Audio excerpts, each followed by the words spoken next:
नेव हा स्पिरितो विष्णु भगतम सहम ध्यान पड़ाय रहा।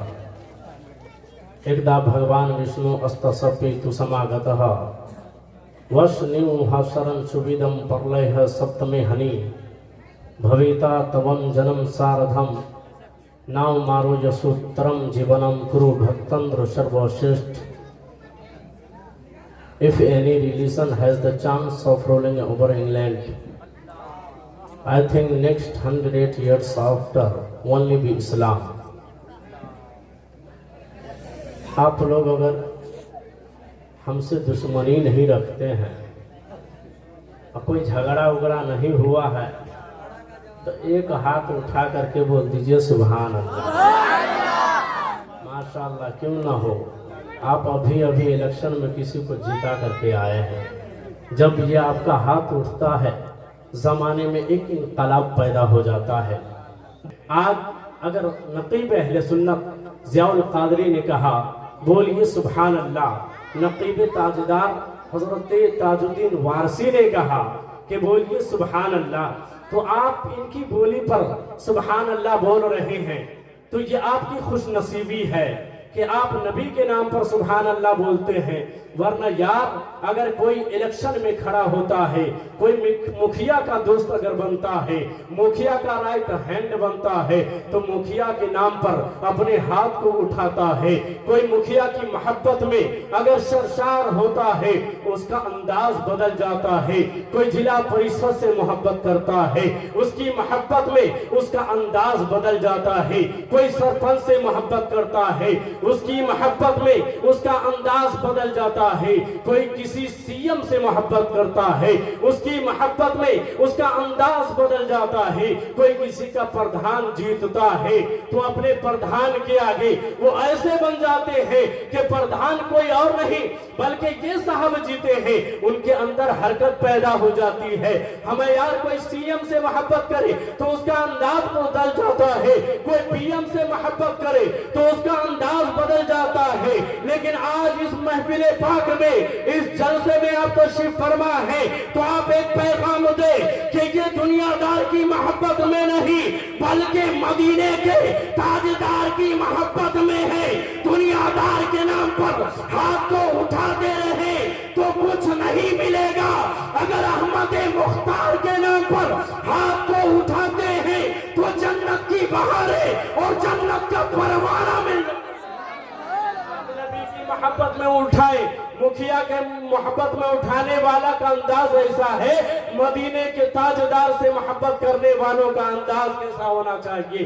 तो अपने दोनों हाथ को झंडे की तरह लहराइए और मेरा एक मिजाज बनाइए। हाथों को उठा के बोले या रसूल अल्लाह।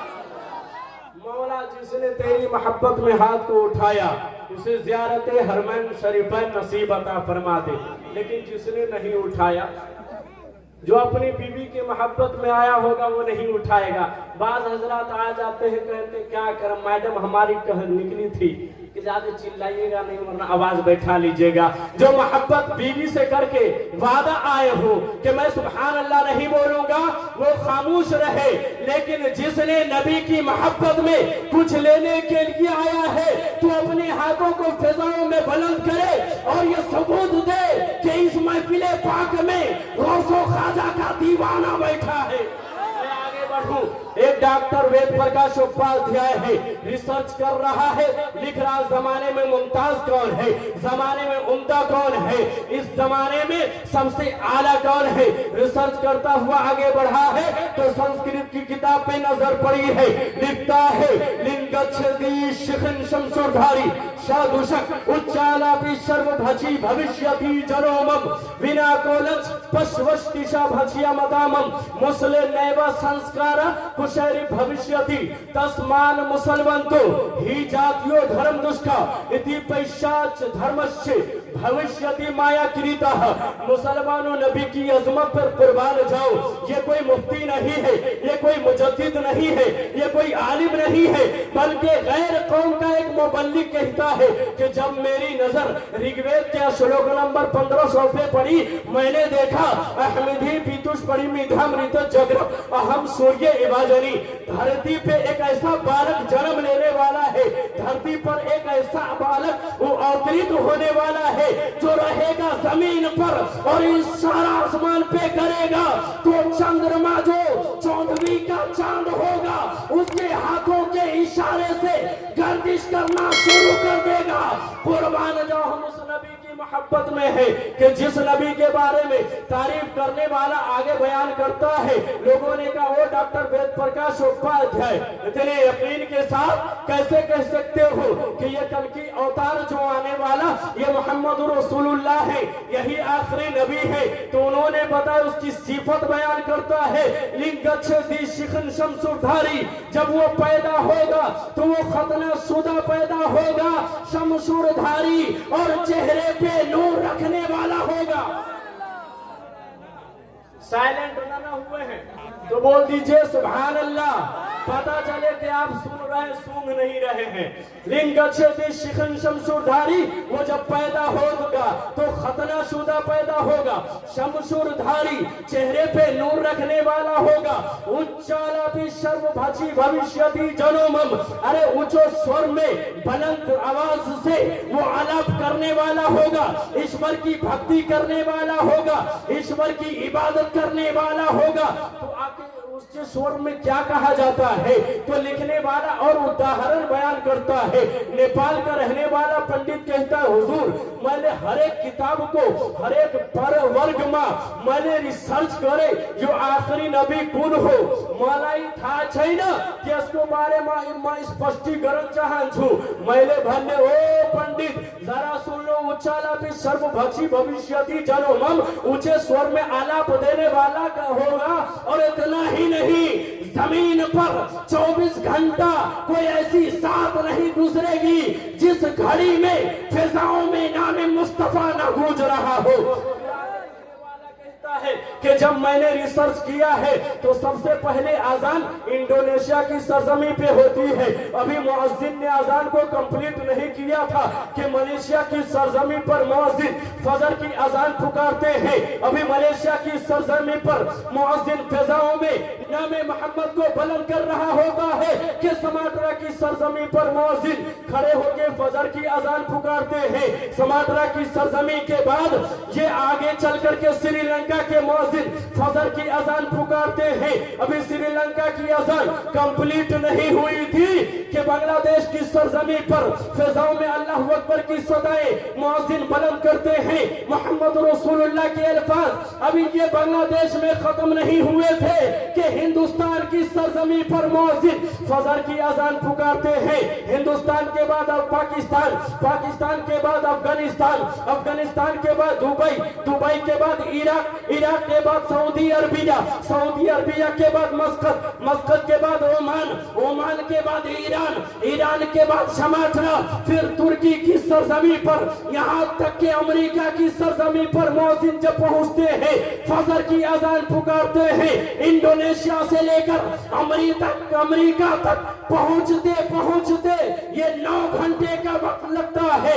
9 घंटे में सिर्फ फिजाओं में नामे मुस्तफा गूंजता है। फिर पलट के इंडोनेशिया की सरजमी पर मुअज्जिन जोहर की अजान पुकारते हैं। पता क्या चला कि 24 घंटे में कोई साथ ऐसी नहीं जिस साथ में नामे मुस्तफा फिजाओं में ना गूंजता हो। तभी तो शायर ने कहा रहमत रसूल पाक की हर शे पे आम है, हर गुल में हर शजर में मोहम्मद का नाम है। नारे तकबीर, बुलंद आवाज से जवाब दे। नारे तकबीर, नारे रिसालत, मसलके आला हजरत फैजान हुजूर तैगे अली। नारे तकबीर, हजरत अल्लामा शुएब रज़ा नूरी। नारे तकबीर। माशाल्लाह, अगर आप लोग भी तो एक दोहे से स्टार्ट करूं, आगे बढ़ाऊं। आज माहौल इतना साजगार नहीं कि कुछ बयान करूं, लेकिन फिर भी कुछ जुमले रखता हूं ताकि लोग आज इस्लाम को आतंकवाद जो कहते हैं, आतंकवाद का, जिहाद का परिभाषा बदल जाए। एक मर्तबा एक दोहे से आगाज करता हूं कि लिखने वाला कहता है कि सोना सजने साधु जने नकले कुफ्र न कुफ्र नबाशत के तहत सुनते जाइए कि सोना सजन साधु जने टूटे जोड़े सो बार। अरे दुर्जन कुंभे कुम्हार के एक धक्का दरार भाई, एक धक्का दरार। अच्छे लोग, बेहतर लोग, उम्दा लोग, बढ़िया लोग, गुड लोग जब इनके दरमियान इख्तिलाफ हो जाए, ना इत्तेफाकी हो जाए, तो ये आपस में इल्म की बुनियाद पर, शिक्षा की बुनियाद पर, ज्ञान की बुनियाद पर ऐसे जुड़ जाते हैं कि पता भी नहीं चलता।